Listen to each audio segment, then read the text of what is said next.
அனைவருக்கும் என்னுடைய அன்பான வணக்கம். இதற்கு முன்பாக பேசும்பொழுது விக்கி அவர்கள் சொன்னார்கள், இந்த திரைப்படம் எல்லாவற்றையும் மறப்பதற்கு என்று குறிப்பிட்டார்கள்.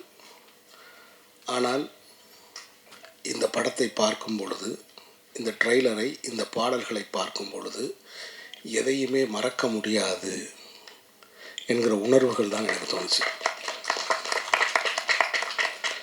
ஜன்னலிலிருந்து நீங்கள் பார்க்க வேண்டாம், எங்கள் வீட்டுக்குள் வந்து பாருங்கள் என்று தயாரிப்பாளர் அவர்கள் சொன்னார்கள். உங்கள் வீட்டில் அல்ல, உங்கள் மடியில் படுத்து இந்த கதையை கேட்பது போல இருக்கிறது. இதை பார்க்கும் பொழுது என்னோட கண்ணு அப்படியே ஒரு நிமிஷம் கலங்கிருச்சு. ஒரு ட்ரெய்லரை பார்த்து நான் கண் கலங்கியது இந்த அந்தோணி திரைப்படத்தை பார்த்தேன். நண்பர்களே, இந்த படத்தின் தயாரிப்பாளர் யார் எனக்கு தெரியாது. இசையமைப்பாளர் ஐயா இசைஞானி இளையராஜா அப்படின்னு மட்டும்தான் எனக்கு தெரியும். 2 இளைஞர்கள் என்னை தேடி வந்தாங்க. அதில் தம்பி ஜெனேஸ்வரன் என்னை பார்த்தான். தான் இலங்கை மண்ணில் ஒரு படம் எடுத்திருக்கிறதாகவும், அந்த படத்துடைய ஆடியோ வெளியீட்டுக்கு நீங்கள் வரணும் அப்படின்னு என்கிட்ட கேட்டுக்கிட்டான். நான் அந்த இளைஞனை ரொம்ப ஆச்சரியமாக பார்த்தேன். ரொம்ப கொஞ்சம் வயசுள்ள ஒரு இளைஞன். அங்கே ஒரு சினிமா எடுத்து அந்த படத்தை இங்கே இருக்கிற தியேட்டர்களில் விநியோகிக்கிறதுக்கு வந்திருக்கான் அப்படிங்கிறது எனக்கு தெரிஞ்சிச்சு. வேறு எந்த காரணமுமே கிடையாது. ஒரு அழிந்து போன ஒரு நாட்டிலிருந்து, அழிக்கப்பட்ட ஒரு நாட்டிலிருந்து 2 இளைஞர்கள், ஏன்னால் போர் முடிஞ்ச சூழலில் இந்த 2 இயக்குனர்களும் எப்படி ஒரு 5 வயசு 6 வயசு இருக்கும்னு நினைக்கிறேன். ரொம்ப 5 வயசு 6 வயசு குழந்தைகளாக இருந்திருப்பாங்க.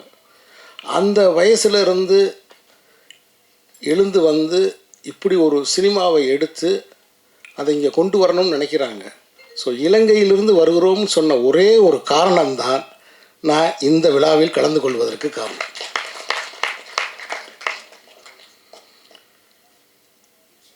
இசைஞானி இளையராஜா அவர்கள் இந்த படத்துக்கு இசை என்று சொன்னார்கள்.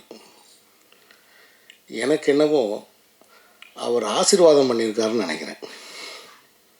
இசையமைச்சிருக்காருன்னு சொல்கிறத விட ஹி பிளஸ்டு அப்படி தான் நான் சொல்கிறேன். ஒவ்வொரு அந்த பாட்டு, அந்த ட்ரெய்லருக்கு போடப்பட்ட அந்த பின்னணி இசை, அதை பார்க்கும்போது என்னோடய உள்ளுணர்வு அதுதான் சொல்லுச்சு. ஒரு நாடு சிதிலமான பிறகு, சிதைஞ்ச பிறகு, அதுக்கு பிறகு அங்கே ஒரு வாழ்க்கை எப்பயுமே, நீங்கள் உலக நாடுகள் எந்த நாடுகள்லையும் எடுத்துக்கோங்க, போர் முடிந்த பிறகு அல்லது போர் முடிந்ததாக அறிவிக்கப்பட்ட பிறகு அந்த நாட்டில்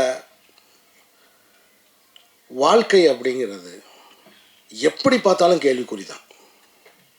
அங்கே ஒரு தனியனோட இருப்பு அப்படிங்கிறது கேள்விக்குறி தான்.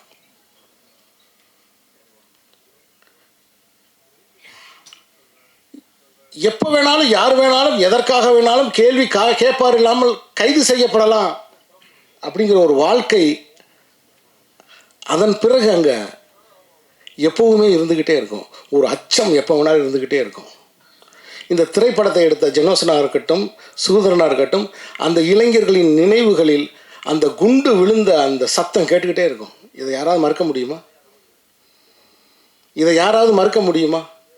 அப்போ உளவியல் ரீதியாகவும் பொருளாதார ரீதியாகவும் அதிகாரத்தின் பக்கம் இருந்தும் ஒரு அடக்குமுறையை சந்தித்து வருகிற ஜனங்களின் கலை வடிவமாக தான் இந்த அந்தோணியை நான் பார்க்குறேன்.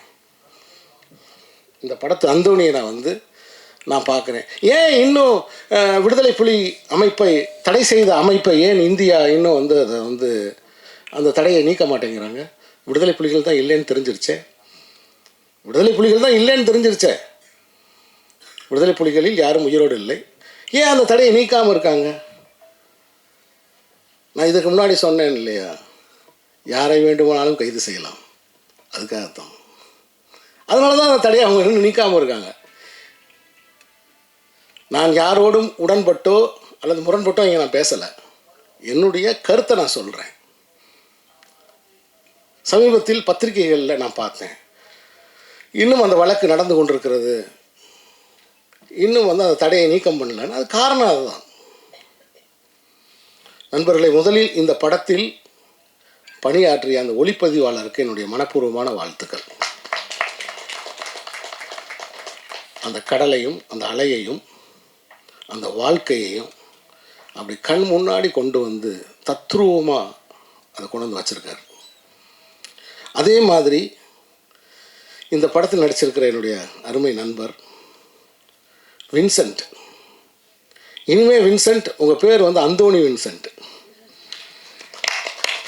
நான் வின்சென்ட்டை நான் மன்னிப்பு கேட்டுக்கிறேன். நீ இவ்வளவு சிறந்த ஒரு நடிகன்னு எனக்கு தெரியாமல் போயிடுச்சு, என்னை மன்னிச்சிரு.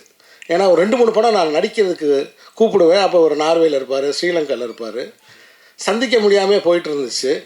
ஆனால் அவ்வளவு கண்ட்ரோல்டாக ஒரு முழு படம் பார்த்த ஒரு திருப்தி எனக்கு இந்த ட்ரெய்லரில் எனக்கு கிடைக்கிது. ஒரு ஆக்டர், ஒரு கம்ப்ளீட் ஆக்டர் தான் அந்த எமோஷன்ஸ் ஹோல்டு பண்ண முடியும். ஒரு சின்னதாக நிமிர்ந்து பார்க்கணுன்னா கூட அந்த எமோஷன்ஸ் அது அதில் கொண்டு வர்றாரு அதில். ஸோ எனக்கு நவயுக இலங்கை சினிமாவிலிருந்து ஒரு புதிய சக்தி ஒன்று உருவாகிருக்கிற மாதிரி தான் எனக்கு தோணுது இந்த படத்தை பார்க்கும்போது என்னுடைய இந்த ட்ரெய்லரை பார்க்கும்போது எனக்கு என்னுடைய ஆள் மனம் அதை தான். ஸோ அவ்வளோ நேர்த்தியாக இருக்குது, அவ்வளோ நேர்த்தியாக, அவ்வளோ அழகாக இருக்குது. அதே மாதிரி இந்த படத்தில் நடித்த கதாநாயகியாக இருக்கட்டும், அந்த கதாபாத்திரத்தோட டிஜே பானு அவர்களுக்கும், ஏன்னா இது எல்லாமே அங்கேருந்து நான் அப்சர்வ் பண்ண விஷயங்கள் தான். இந்த ஸ்க்ரீனில் அவங்க எனக்கு காமிச்சதோட ரிஃப்ளெக்ஷன் தான் இது. ஸோ அப்படி இந்த அற்புதமான அந்தோணியில் ஒரு தோணி இருக்குது. அந்த தோணி கண்டிப்பாக கரையேறி வரும், அந்த நம்பிக்கை எனக்கு இருக்குது. இந்த ட்ரெய்லரை பார்த்த உடனே இந்த காவியத்தை எப்போ நம்ம பார்ப்போம் அப்படிங்கிற ஆர்வம் எனக்கு உண்டாயிருச்சு. கண்டிப்பாக இந்த ட்ரெய்லர் நீங்கள் பார்த்தீங்கன்னா உங்களுக்கு அந்த உணர்ச்சி உண்டாகும். ஆகவே ஒரு திரைப்படம் அப்படின்றது எதையும் மறக்கிறதுக்கு இல்லை. ஏன்னா இன்றைக்கி வாழ்க்கையே எல்லாமே எதனால் நிகழ்த்தப்படுகிறதுனா ஏதோ ஒன்றை மறைக்கிறதுக்கு, எதையோ ஒன்றை நம்ம பார்த்துக்கிட்டு இருக்கோம். எதையோ ஒன்றை ஏன்னா பேசினாலும் காசு, பார்த்தாலும் காசு, ஒரு தாகம் வந்துச்சு தண்ணி வாங்கி குடித்தாலும் காசு, பாத்ரூம் வந்துருச்சு போனாலும் காசு. மனித வாழ்க்கையில் எல்லாமே பணம் சம்மந்தப்பட்டுருச்சு. ஸோ அப்போ நீங்கள் பார்க்க வைக்கப்படுகிற உலகத்தில் இருக்கீங்க, நீங்கள் கேட்க வைக்கப்படுகிற ஒரு உலகத்தில் இருக்கீங்க. ஒட்டுமொத்த மனித வாழ்க்கையை அபிப்பிராயங்களை உருவாக்குவதும் அபிப்பிராயங்களை அழிக்கிறதையும் வேடிக்கை பார்க்கறதில் கொண்டு வச்சுட்டானுங்க. இதுதான் இன்னைக்கு இருக்கிற உலகம். ஸோ அப்படி இருக்கிற உலகத்தில் ஈழத்து மக்களை, அவருடைய வாழ்வியலை உயிரோட்டமாக, போருக்கு பின்னான அந்த வாழ்க்கையை, அவர்களுக்குள்ளே இருக்கக்கூடிய பரிதவிப்பை காட்டுகிற இந்த அந்தோணி திரைப்படம் மாபெரும் வெற்றி அடையும் அப்படிங்கிறது என்னுடைய கருத்து. இந்த வெற்றிக்கு பத்திரிகையாளர்களாகிய நீங்கள் உறுதுணை இருக்க வேண்டும். எனக்கு அந்த நீர்ப்பறவை காலங்கள் ஞாபகத்துக்கு, தேவராஜ் இருக்கார், நீர்ப்பறவை காலங்கள் எனக்கு ஞாபகத்துக்கு வந்துச்சு. இந்த படத்தை நீங்கள் சுமந்து கொண்டு போய் மக்கள்கிட்ட சேர்க்கணும். ஒவ்வொரு சிறிய படத்துக்கும் ஒரு எழுத்தாளனுக்கு பத்திரிகையாளர் தான் துணை, வேறு யாருமே கிடையாது. அந்த இளைஞர்கள் எடுத்த இந்த படத்தை, அந்தோணிங்கிற படத்தை மக்கள் மன்றத்துக்கு கொண்டு போய் சேர்க்கணும். இதோடைய தயாரிப்பாளருக்கு, அவர் பேர் என்ன சொன்னீங்க, ரமணன், தயாரிப்பாளர் ரமணன் அவர்களுக்கு என்னுடைய இதயபூர்வமான வாழ்த்துக்களை தெரிவித்துக் கொள்கிறேன். ஒரு தரமான படத்தை நீங்கள் எடுத்ததுக்கு. படத்தின் இசையமைப்பாளர்களுக்கு என்னுடைய இதயபூர்வமான வாழ்த்துக்கள். இப்படி ஒரு இசையை தந்ததுக்கு நன்றி, வணக்கம். என்னோட கணவரோட ஆசீர்வாதத்தால் இந்த அந்தோணி படம் பெரிய வெற்றி பட வாழ்த்துகிறேன். நன்றி, வணக்கம். எங்கள் அம்மாவை மறந்துட்டேன். அகிலா பாலுமகேந்திரன் அம்மா. நான் எதிர்பார்க்கவே இல்லை அம்மா இங்கே வருவா. நான் வீட்டுக்கு போய் பார்க்கணுன்னு நினச்சிட்டே இருந்தேன். ஏன்னா போன புத்தகம் நான் எழுதின அந்த தயைங்கிற புத்தகம் வந்து நான் அந்த அம்மா தயையில் நதி அழகி, நாதன் பதிப்பகம் வெளியிட்ட நதி அழகின்ற புத்தகத்தை அம்மாவுக்கு தான் நான் டெடிகேட் பண்ணியிருந்தேன். அகிலா பாலுமகேந்திரன் அம்மாவுக்கு. எப்படி சொல்கிறது, ஒரே வார்த்தையில் சொல்லணுன்னா, நான் மதுரையில் ஒரு அம்மாட்ட வளர்ந்துக்கிட்டு இருந்தேன். சென்னைக்கு வந்ததும் அந்த அம்மாட்ட வந்துட்டேன் நான். எனக்கு இன்னும் என் அடி வயத்தில் வந்து அம்மா எனக்கு போட்ட சாப்பாடு சூடாக இருக்குது. அகிலா பாலுமகேந்திரன் அம்மா எனக்கு போட்ட சாப்பாடு இன்னும் என் அடி வயத்தில் சூடாக இருக்குது. அம்மா இந்த விழாவுக்கு, ஏன்னா அம்மா வந்து யாழ்ப்பாணம், மட்டக்களப்பு, அம்மா வந்து மட்டக்களப்பு. ஸோ அம்மா வந்து இந்த வெளியீட்டு விழாவுக்கு வந்தது உண்மையில் எனக்கு அவங்களுக்கு பார்க்க கிடைச்சது எனக்கு ரொம்ப ரொம்ப சந்தோஷம். ஏன்னா நான் எடுக்கிற எல்லா படத்துக்கும் நான் அம்மாவை போட்டு காமிப்பேன். இப்போ எடுத்து வச்சுருக்கிறது இடி முழக்கம் மட்டும் இன்னும் போட்டு காமிக்காமல் இருக்கேன். ஏன்னா அது வந்து அம்மாவோட கொள்கைகளுக்கு கொஞ்சம் எதிராக இருக்கும்.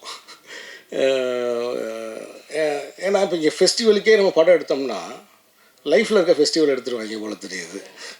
அதனால் வந்து அது கொஞ்சம் கமர்ஷியலான படம். அந்த படம் ஒரு 5 பாட்டு 5 சண்டை அப்படின்னு அது ஒரு மாதிரியான ஒரு படம். அது த்ரில்லர் படம் அது. அதனால் அதை இன்னும் கொஞ்சம் காமிக்காமல் நான் இருக்கேன். நன்றி.